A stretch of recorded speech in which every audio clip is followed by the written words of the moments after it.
നമ്മളെ next topic എന്ന് പറയുന്നത് പ്രീ സ്ട്രെസ്ഡ് കോൺക്രീറ്റ്. നിങ്ങൾ ഫെമിലിയർ ആയിരിക്കും അധികം ഈ ടോപ്പിക്കുമായിട്ട്. ഇനി ഫെമിലിയർ അല്ലാത്ത ആൾക്കാർക്ക് വെരി ഈസി ആയിട്ട് പഠിക്കാൻ പറ്റുന്ന ചെറിയൊരു ടോപ്പിക്കാണ് പ്രീ സ്ട്രെസ്ഡ് കോൺക്രീറ്റ്. നമുക്ക് ഡീറ്റെയിൽ ആയിട്ട് അതിൻ്റെ ഡിസൈനും കാര്യങ്ങൾക്കൊന്നും പോകേണ്ടതില്ല. ജസ്റ്റ് അതിൻ്റെ ബ്രീഫായിട്ട് what is pre stressed concrete അത് മാത്രമേ ഉള്ളൂ. നിങ്ങൾക്ക് ഡിസൈനിലും അല്ലെങ്കിൽ സ്ട്രക്ചറിൽ ആ പാർട്സിലേക്കൊക്കെ വരുന്ന സമയത്ത് ബാക്കി സബ്ജക്റ്റിൽ ഡീറ്റെയിൽ ആയിട്ട് ഇതിൻ്റെ സബ്ജക്റ്റും കാര്യങ്ങളൊക്കെ പഠിക്കാനുണ്ട്. ഓക്കെ, അപ്പോൾ പ്രീ സ്ട്രെസ്ഡ് കോൺക്രീറ്റ് എന്ന് പറഞ്ഞാൽ നമ്മൾ യൂസ് ചെയ്യുന്നത് ടു അവോയ്ഡ് ക്രാക്ക്, അല്ലെങ്കിൽ ടു ഇൻക്രീസ് സ്ട്രെങ്ത്, അല്ലെങ്കിൽ ടു റെഡ്യൂസ് ഡിഫ്ലക്ഷൻ. ഈ മൂന്ന് കാര്യങ്ങൾക്ക് വേണ്ടിയിട്ടാണ് മെയിനായിട്ട് പ്രീ സ്ട്രെസ്ഡ് കോൺക്രീറ്റിംഗ് നമ്മൾ യൂസ് ചെയ്യുന്നത്, അല്ലെങ്കിൽ കോൺക്രീറ്റ് നമ്മൾ പ്രീ സ്ട്രെസ്സിങ് ചെയ്യുന്നത്. ഓക്കെ, ഇനി ഈ പ്രീ സ്ട്രെസ്ഡ് കോൺക്രീറ്റിൻ്റെ ബേസിക് കൺസെപ്റ്റ് എന്താണെന്ന് വെച്ചാൽ, അതായത് നിങ്ങൾക്കറിയാം നമ്മൾ കോൺക്രീറ്റ് എന്ന് പറഞ്ഞാൽ ഈ സ്ട്രോങ് ഇൻ കംപ്രഷൻ ആണ് അല്ലേ. Concrete is strong in compression but weak in tension. അത് ടെൻഷൻ എടുക്കുന്ന കാര്യത്തിൽ വളരെ വീക്കാണ് അല്ലേ. To overcome this weakness high strength steel tendons are tension to compress the concrete before it carries external load. അതായത് നമ്മൾ നോർമലി കംപ്രഷൻ കാര്യങ്ങൾ വരിക, ഒരു ബീം എടുക്കുകയാണെങ്കിൽ അപ്പർ സൈഡിലും ലോവർ സൈഡിൽ ടെൻഷനുമാണ് വരിക അല്ലേ. അപ്പം ആ കേസ് വരുന്ന സമയത്ത് കോൺക്രീറ്റ് എന്ന് പറഞ്ഞാൽ കംപ്രഷൻ എടുക്കാൻ നല്ല സ്ട്രോങ് ആണ്, പക്ഷേ ടെൻഷൻ്റെ കാര്യത്തിൽ വീക്കാണ്. അപ്പോൾ ആ സ്ഥലത്താണ് സാധാരണ നമ്മൾ അത് ഓവർകം ചെയ്യാൻ വേണ്ടിയിട്ട് കേബിൾസ് അല്ലെങ്കിൽ ഹൈ സ്ട്രെങ്ത് സ്റ്റീൽ വയേഴ്സൊക്കെ നമ്മൾ യൂസ് ചെയ്യുക. അതെന്താ ചെയ്യുന്നതെന്ന് വെച്ചാൽ നമ്മളത് ടെൻഷൻ ചെയ്യും, നന്നായിട്ട് ടെൻഷൻ ചെയ്യും. ആ ഒരു മെത്തേഡിനെയാണ് നമ്മൾ ശരിക്കും പറഞ്ഞാൽ പ്രീ സ്ട്രെസ്സിങ് എന്ന് പറയുന്നത്. ഓക്കെ, ഇനി അതിൽ when load are apply the tensile stresses are neutralized അല്ലെങ്കിൽ റെഡ്യൂസസ്. ഇനി ലോഡ് അതായത് പ്രീ സ്ട്രെസ്സിങ് ചെയ്ത് കഴിഞ്ഞാൽ, ലോഡ് വന്ന് കഴിഞ്ഞാൽ എന്താ സംഭവിക്കുക? When loads are applied the tensile stresses എന്താണെന്ന് വെച്ചാൽ ന്യൂട്രലൈസ്ഡ് ആവും അല്ലെങ്കിൽ റെഡ്യൂസ് ആവും. Okay, this is why pre stressed concrete can span longer distance and carry heavier loads compare to ordinary reinforced concrete. സാധാരണ RCCനെ അപേക്ഷിച്ച് നമുക്ക് ലോങ്ങർ സ്പാനിലും അതുപോലെ തന്നെ ഹെവി ലോഡ് വരുന്ന കേസിലൊക്കെ ഇപ്പം പ്രീ സ്ട്രെസ്ഡ് കോൺക്രീറ്റിംഗ് ആണ് യൂസ് ചെയ്യുന്നത്. ഓക്കെ, ഇനി എങ്ങനെയാണ് അതിൻ്റെ മെക്കാനിസം, പ്രീ സ്ട്രെസ്സിങ് എങ്ങനെയാണെന്നുള്ളതിൻ്റെ കുറച്ച് മെക്കാനിസമാണ് നമുക്ക് നെക്സ്റ്റായിട്ട് നോക്കാനുള്ളത്. A pre-stressed concrete structure is different from a conventional concrete structure due to the application of an initial load on the structure prior to its use. The initial load or pre-stress is applied to enable the structure to counteract the stresses arising during its service period. അതായത് സാധാരണ രീതിയിൽ ഇപ്പോൾ first figure നോക്കുകയാണെങ്കിൽ ഒരു beam consider ചെയ്യുകയാണെങ്കിൽ അതിൻ്റെ മുകളിൽ load വരുന്ന സമയത്ത് നോർമലി എന്താവും?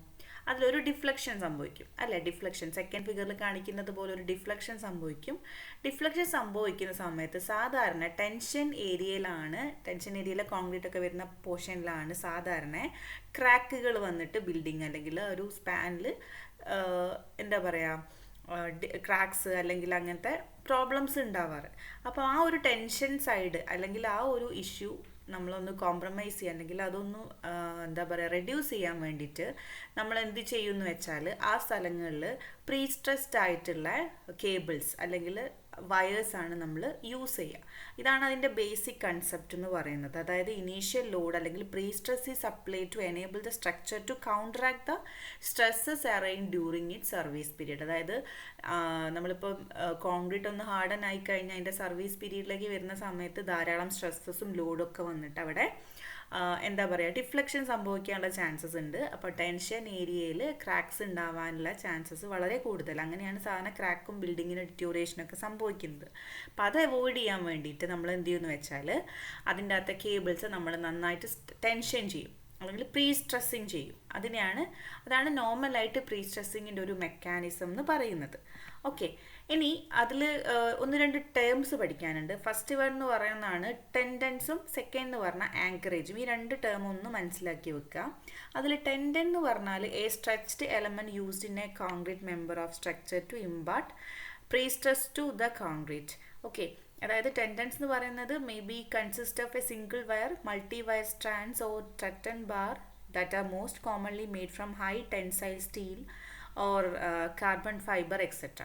അതായത് ടെൻഡൻ എന്ന് പറഞ്ഞാൽ നമ്മളെ സ്ട്രെച്ച് ചെയ്യാൻ വേണ്ടിയിട്ട് യൂസ് ചെയ്യുന്ന ഒരു സ്റ്റീൽ വയർ. അത് സിംഗിൾ ആവാം, മൾട്ടി വയർ സ്ട്രാൻഡ്സ് ആവാം, അല്ലെങ്കിൽ അങ്ങനത്തെ ടെൻഡൻസ് ബാർസ് ആവാം, എന്തും ആവാം.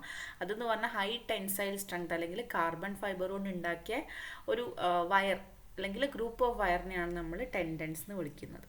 ഓക്കെ, നെക്സ്റ്റ് ആങ്കറേജ് എന്ന് പറഞ്ഞാൽ it's a device generally use to enable the tendons to impart and maintain pre stress in the concrete. അതായത് നോർമലി നമ്മൾ ഇതിൽ അതായത് നമ്മൾ ടെൻഡൻസ് കൊടുക്കുന്നില്ല, അതിനെ to impart and maintain the pre stress in the concrete, അതിന് വേണ്ടിയിട്ട് യൂസ് ചെയ്യുന്നതാണ് നമ്മൾ ആങ്കറേജസ്.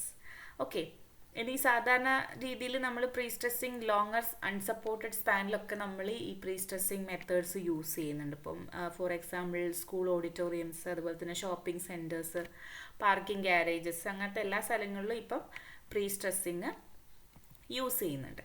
ഇനി പ്രീ സ്ട്രെസ് കോൺക്രീറ്റിൽ തന്നെ 2 മെത്തേഡിൽ നമ്മൾ പ്രീ സ്ട്രെസ്സിങ് ചെയ്യുന്നുണ്ട്. ഇത് ഇമ്പോർട്ടൻ്റ് ആണ് കേട്ടോ.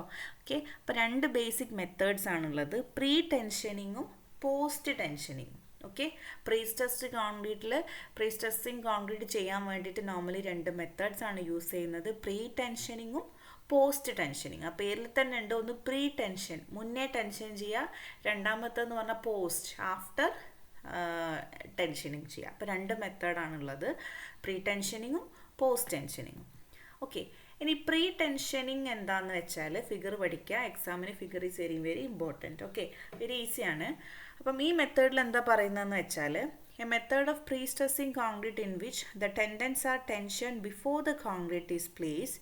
In this method the pre stress is imparted to concrete by bond between steel and concrete. അതായത് ഈ ഒരു കേസിൽ നമ്മൾ എന്താ ചെയ്യുകയെന്ന് വെച്ചാൽ നിങ്ങൾ ഫസ്റ്റ് ഫിഗർ ഒന്ന് നോക്കുക. ഫസ്റ്റ് ഫിഗറിൽ നമുക്കിപ്പോൾ ഇങ്ങനത്തെ ഒരു ഡക്റ്റ് അല്ലെങ്കിൽ ഇങ്ങനത്തെ ഒരു ഇതുണ്ടാവും. അതിൻ്റെ അകത്ത് അതായത് നമുക്കിപ്പോൾ ഏത് സ്പാനിലാണോ വേണ്ടതെന്ന് വെച്ചാൽ അങ്ങനത്തെ ഒരു എന്ത് ചെയ്യുക, ഒരു പ്രീ കാസ്റ്റിംഗ് ബെഡ് നമുക്ക് ഈ ഒരു ഷേപ്പിലാണ് ഇപ്പോൾ കോൺക്രീറ്റിംഗ് ചെയ്യേണ്ടതെന്ന് വെച്ചാൽ ആ ഒരു മോൾഡ് നമ്മൾ ആദ്യം കാസ്റ്റ് ചെയ്യാം. അതിനുശേഷം എന്ത് ചെയ്യാന്ന് വെച്ചാൽ ഇതിൽ കാണിക്കുന്ന പോലെ ഒരു സ്റ്റീൽ ടെൻഡൻസ്, അതായത് സ്റ്റീൽ വയറിനെയാണ് നമ്മൾ ടെൻഡൻസ് എന്ന് വിളിക്കുക. ടെൻഡൻസ് എന്ത് ചെയ്യുമെന്ന് വെച്ചാൽ ഈ ഒരു ഗ്യാപ്പിൽ കൂടെ ഇൻസേർട്ട് ചെയ്യും. ഓക്കെ, ഇൻസേർട്ട് ചെയ്യും നന്നായിട്ട്. എന്നിട്ട് എന്ത് ചെയ്യുമെന്ന് വെച്ചാൽ അതിനെ നന്നായിട്ട് സ്ട്രെച്ച് ചെയ്യും. അതായത് അൾട്ടിമേറ്റ് സ്ട്രെങ്ത് കിട്ടാൻ വേണ്ടിയിട്ട് നമ്മൾ 2 സൈഡിലും ഹൈഡ്രോളിക് ജാക്സ് ഒക്കെ യൂസ് ചെയ്തിട്ട് ഇത് കണ്ടില്ലേ, ഈ ഒരു ബ്ലാക്ക് ആൻഡ് വൈറ്റ് ഫിഗറിൽ കാണുന്ന പോലെ ജാക്സ് യൂസ് ചെയ്തിട്ട് 2 സൈഡിലും നന്നായിട്ട് സ്ട്രെച്ച് ചെയ്യും. ഓക്കെ, സ്ട്രെച്ച് ചെയ്തതിന് ശേഷം മാക്സിമം സ്ട്രെച്ച് ചെയ്തതിന് ശേഷം അതിൻ്റെ അകത്തേക്ക് നമ്മൾ എന്ത് ചെയ്യുമെന്ന് വെച്ചാൽ കോൺക്രീറ്റ് ഫില്ല് ചെയ്യും. എന്നിട്ട് അത് ഹാർഡൻ ആവും. ഓക്കെ, എന്നിട്ട് എന്ത് ചെയ്യുന്നു വെച്ചാൽ ഈ 2 സൈഡിലെയും ടെൻഡൻസ് ചിലപ്പം ചില കേസിൽ എന്ത് ചെയ്യുമെന്ന് വെച്ചാൽ അങ്ങോട്ട് കട്ട് ചെയ്യും. അതുപോലെ ലെങ്ത്തിൽ വരുന്നതൊക്കെയാണ്. ഇപ്പോൾ കുറേ ബീംസും അല്ലെങ്കിൽ കുറേ ഷേപ്പുകളൊക്കെ നമുക്ക് ചെയ്യാനുണ്ടെങ്കിൽ ഇങ്ങനെ വലിയ ഇതിൻ്റെ ഉള്ളിൽ കൊടുത്തിട്ട് 2-3 ബീംസായിട്ട് കൊടുക്കാം. എന്നിട്ട് വേണമെങ്കിൽ നമുക്കത് കട്ട് ചെയ്തിട്ട് എടുക്കാം. Okay, in pre tension the tendons are tension against some abutment before the concrete is placed. അതായത് നമ്മൾ നേരത്തെ പറഞ്ഞ പോലെ അതിൻ്റെ ഉള്ളിൽ ആദ്യം നമ്മൾ ടെൻഡൻസ് കൊടുക്കും. ടെൻഡൻസ് 2 സൈഡിലും ഹൈഡ്രോളിക് ജാക്സ് ഉപയോഗിച്ചിട്ട് മാക്സിമം സ്ട്രെച്ച് ചെയ്ത് പിടിക്കും. സ്ട്രെച്ച് ചെയ്തതിന് ശേഷം അതിൻ്റെ അകത്തേക്ക് എന്ത് ചെയ്യും, after the concrete is harden, എന്നിട്ട് അതിൻ്റെ അകത്തേക്ക് കോൺക്രീറ്റ് ഫില്ല് ചെയ്യും.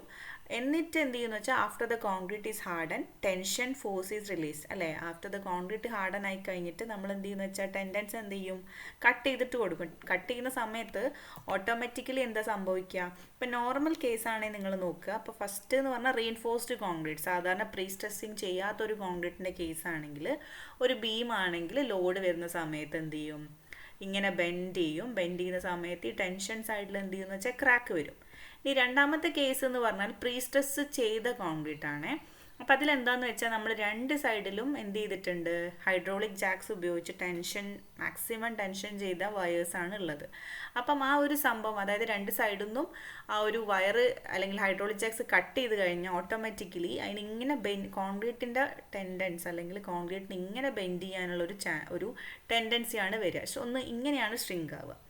അപ്പം അതിൻ്റെ മുകളിൽ ഇനി ലോഡ് വന്നു കഴിഞ്ഞാൽ എന്താ സംഭവിക്കുക, നോർമൽ ബീം പോലെയാണ് അതിൻ്റെ മുകളിൽ ലോഡ് വന്ന് ആക്ട് ചെയ്യുക. അപ്പം അതിൻ്റെ മുകളിൽ അധികം എന്ത് ചെയ്യില്ല, എഗെയിൻ അത് ബെൻഡ് ചെയ്തിട്ട് ക്രാക്ക് വരാനുള്ള ചാൻസസ് വളരെ കുറവാണ്. അതാണ് പ്രീ സ്ട്രെസ്ഡ് കോൺക്രീറ്റും റീഇൻഫോഴ്സ്ഡ് കോൺക്രീറ്റും തമ്മിലുള്ള വ്യത്യാസം എന്ന് പറയുന്നത് ബെൻഡിങ്ങിൽ വരുന്ന വ്യത്യാസമാണ് അല്ലേ. അപ്പോൾ ആദ്യത്തെ കേസിൽ എന്ന് പറഞ്ഞാൽ ലോഡ് വരുമ്പോൾ ഇങ്ങനെയാണ് ഡിഫ്ലക്ഷൻ വരിക അല്ലേ, ഡിഫ്ലക്ഷൻ. രണ്ടാമത്തെ കേസിൽ നമ്മൾ പ്രീ സ്ട്രെസ്സിങ് ചെയ്തു, പ്രീ സ്ട്രെസ്സിങ് ചെയ്ത് കഴിഞ്ഞിട്ട് ഹൈഡ്രോളിക് ജാക്സിൻ്റെ രണ്ട് സൈഡിൽ നിന്ന് കട്ട് ചെയ്ത് കഴിഞ്ഞാൽ ഓട്ടോമാറ്റിക്കലി ആ ഒരു സ്ട്രെച്ച് ചെയ്ത് വെച്ച് ഇപ്പോൾ നമ്മൾ റബ്ബർ ബാൻഡ് പിടിച്ച് വലിച്ചിട്ട് റബ്ബർ ബാൻഡ് വിട്ട് കഴിഞ്ഞാൽ ഓട്ടോമാറ്റിക്കലി അതിനെന്താവാനുള്ള ചാൻസസാണ് അതിൻ്റെ ഒറിജിനൽ ലെങ്ത്തിലേക്ക് പോകാനുള്ളൊരു ടെൻഡൻസിയാണ് ഉണ്ടാവുക. അതുപോലെ തന്നെ അതിൻ്റെ ഉള്ളിലെ കേബിൾസ് നമ്മൾ മാക്സിമം സ്ട്രെച്ച് ചെയ്ത് പിടിച്ചു. അപ്പോൾ രണ്ട് സൈഡിൽ നിന്നും അത് കട്ട് ചെയ്ത് കഴിഞ്ഞാൽ ഓട്ടോമാറ്റിക്കലി അതിന് ഇങ്ങനെ ബെൻഡ് ആവാനുള്ളൊരു ടെൻഡൻസിയാണ് ഉണ്ടാവുക. ഓക്കെ, ഇനി അതിൻ്റെ മുകളിൽ ലോഡ് വന്നു കഴിഞ്ഞാലും എന്താ ഉണ്ടാവുക, നോർമലി ഉള്ളൊരു കോൺക്രീറ്റിൻ്റെ കേസ് പോലെ തന്നെയാണ് ഉണ്ടാവുക. അപ്പോൾ അതിൻ്റെ മുകളിൽ ഇനി ഡിഫ്ലക്ഷൻ വന്നിട്ട് ക്രാക്ക് വരാനുള്ള ചാൻസസ് വളരെ കുറവാണ്. അപ്പോൾ ഇതാണ് നമ്മളെ പ്രീ ടെൻഷനിങ് മെത്തേഡ് എന്ന് പറയുന്നത്. ഓക്കെ, അപ്പോൾ മെക്കാനിസം പ്രീ ടെൻഷനിങ് ആയാലും പോസ്റ്റ് ടെൻഷനിങ് ആയാലും ഒരുപോലെയാണ്. അതിൽ പ്രീ ടെൻഷനിങ്ങിൽ എന്താണെന്ന് വെച്ചാൽ നമ്മൾ കോൺക്രീറ്റ് ഫില്ല് ചെയ്യുന്നതിൻ്റെ മുന്നേ എന്ത് ചെയ്യുന്നു, ഈ ഒരു ടെൻഡൻസ് അല്ലെങ്കിൽ ഈ ഒരു വയറ് സ്ട്രെച്ച് ചെയ്തിട്ടാണ് അതിൻ്റെ മുകളിലേക്ക് കോൺക്രീറ്റ് ഫില്ലാക്കുന്നത്. ഓക്കെ, അപ്പോൾ ഇത് സാധാരണ രീതിയിൽ നമ്മൾ കുറേ സ്ഥലങ്ങളിൽ യൂസ് ചെയ്യുന്നുണ്ട്. എന്താ പറയുക, ഫൗണ്ടേഷൻ പൈൽ, റെയിൽവേ സ്ലീപ്പേഴ്സിലൊക്കെ നമ്മൾ സാധാരണ രീതിയിൽ ഇത് യൂസ് ചെയ്യുന്നുണ്ട്. ഇനി വരുന്ന മെത്തേഡാണ് post tensioning. Okay, mechanism same ആണ്, പക്ഷേ ഇതിൻ്റെ അകത്തെന്ന് പറഞ്ഞാൽ പോസ്റ്റ് ടെൻഷനിങ് ആണ്. അതായത് steel stretch after the concrete is harden. Okay, അതായത് ഇതിൽ പറയുന്നത് എന്താണെന്ന് വെച്ചാൽ നമ്മൾ എന്ത് ചെയ്യുമെന്ന് വെച്ചാൽ കാസ്റ്റ് ചെയ്യാനുള്ള ബെഡ് ആദ്യം പ്രിപ്പയർ ചെയ്യും. അതിന് ശേഷം നമ്മൾ എന്ത് ചെയ്യും, ഈ ടെൻഡൻസ് ഇടാനുള്ളൊരു ഡക്റ്റ് നമ്മൾ അവിടെ കൊടുക്കും. ഓക്കെ, ഡക്റ്റ് എന്ന് പറഞ്ഞാൽ ഒരു ഹോള് മാത്രം കൊടുക്കും. അതിന് ശേഷം നമ്മൾ എന്ത് ചെയ്യും, കോൺക്രീറ്റ് ഫില്ല് ചെയ്യും. ഓക്കെ, കോൺക്രീറ്റ് ഫില്ല് ചെയ്തതിന് ശേഷം കോൺക്രീറ്റ് ഹാർഡൻ ആയി കഴിഞ്ഞതിന് ശേഷം എന്ത് ചെയ്യുമെന്ന് വെച്ചാൽ നമ്മളൊരു ഡക്റ്റ് ഇട്ടിട്ടില്ലേ, അതായത് ഹോള്, അതിൻ്റെ ഉള്ളിൽ കൂടെ നമ്മൾ ഈ ഒരു ടെൻഡൻസ് ഇൻസേർട്ട് ചെയ്തിട്ട് ജാക്സ് യൂസ് ചെയ്തിട്ട് ആ ടെൻഡൻസ് സ്ട്രെച്ച് ചെയ്യും. അതാണ് പോസ്റ്റ് ടെൻഷനിങ്ങിൽ വരുന്നത്.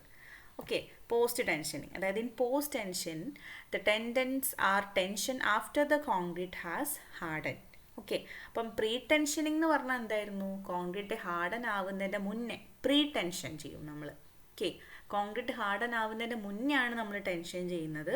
ഈ കേസിൽ എന്ന് പറഞ്ഞാൽ പോസ്റ്റ് ടെൻഷനിങ്, അതായത് കോൺക്രീറ്റ് ഹാർഡൻ ആയി കഴിഞ്ഞതിന് ശേഷമാണ് നമ്മൾ എന്ത് ചെയ്യുന്നത്, ഇവിടെ ടെൻഡൻസ് സ്ട്രെച്ചിങ് ചെയ്തിട്ട് എന്താക്കുന്നത്, നമ്മൾ ടെൻഷൻ കൊടുക്കുന്നത്. അതാണ് പ്രീ ടെൻഷനിങ്ങും പോസ്റ്റ് ടെൻഷനിങ്ങും. രണ്ടിൻ്റെ മെക്കാനിസം സെയിം ആണ്. അതായത് ആ ഒരു ഇമേജ് കാണിച്ചു തന്നിട്ടില്ലേ, മെക്കാനിസം രണ്ടിലും സെയിം ആണ്. പക്ഷേ കോൺക്രീറ്റ് ഹാർഡൻ ആവുന്നതിൻ്റെ മുന്നെയാണ് നമ്മളൊന്ന് സ്ട്രെച്ച് ചെയ്യുന്നത്. പോസ്റ്റ് ടെൻഷനിങ് എന്ന് പറഞ്ഞാൽ steel stretch after the concrete hardens. Okay, അപ്പം in post tensioning tendons are tension after the concrete has harden. അതായത് നമ്മൾ ആദ്യം എന്ത് ചെയ്യുന്നു വെച്ചാൽ ഇതുപോലെ കാസ്റ്റിംഗ് ബെഡ് കൊടുക്കും, ഫസ്റ്റ് ഫിഗറിൽ കാണിക്കുന്ന പോലെ. അതിന് ശേഷം നമ്മൾ എന്ത് ചെയ്യുന്നു വെച്ചാൽ ഇങ്ങനത്തെ ഡക്റ്റ് കൊടുക്കും, അതായത് ടെൻഡൻസ് ഇൻസേർട്ട് ചെയ്യാനുള്ള ഡക്റ്റ് ഹോൾസ് കൊടുക്കും. അതിന് ശേഷം നമ്മൾ എന്ത് ചെയ്യുന്നു വെച്ചാൽ കോൺക്രീറ്റ് ഫില്ല് ചെയ്യും. കോൺക്രീറ്റ് ഹാർഡൻ ആയി കഴിഞ്ഞതിന് ശേഷം നമ്മൾ എന്ത് ചെയ്യുന്നു വെച്ചാൽ ടെൻഡൻസ് ഇൻസേർട്ട് ചെയ്തിട്ട് സ്ട്രെച്ച് ചെയ്യും. ഓക്കെ, അപ്പോൾ ഇതാണ് രണ്ടും തമ്മിലുള്ള വ്യത്യാസം എന്ന് പറയുന്നത്. അപ്പോൾ അതിൻ്റെ അഡ്വാൻറ്റേജസ് എന്ന് പറഞ്ഞാൽ take full advantages of high strength concrete and high strength steel. അതുപോലെ needless material, smaller and lighter structure ആയിരിക്കും, നോ ക്രാക്സ് ആയിരിക്കും, അങ്ങനെ കുറേ. അതുപോലെ തന്നെ use entire section to resist load carry ചെയ്യാനുള്ള കപ്പാസിറ്റി. ഇപ്പോൾ ഓവർലോഡ് വന്നു കഴിഞ്ഞാലും ക്രാക്സ് ഒന്നും ഇല്ലാണ്ട് അതിനെ പ്രൊട്ടക്റ്റ് ചെയ്യും. ബെറ്റർ കൊറോഷൻ റെസിസ്റ്റൻ്റ് ആണ്.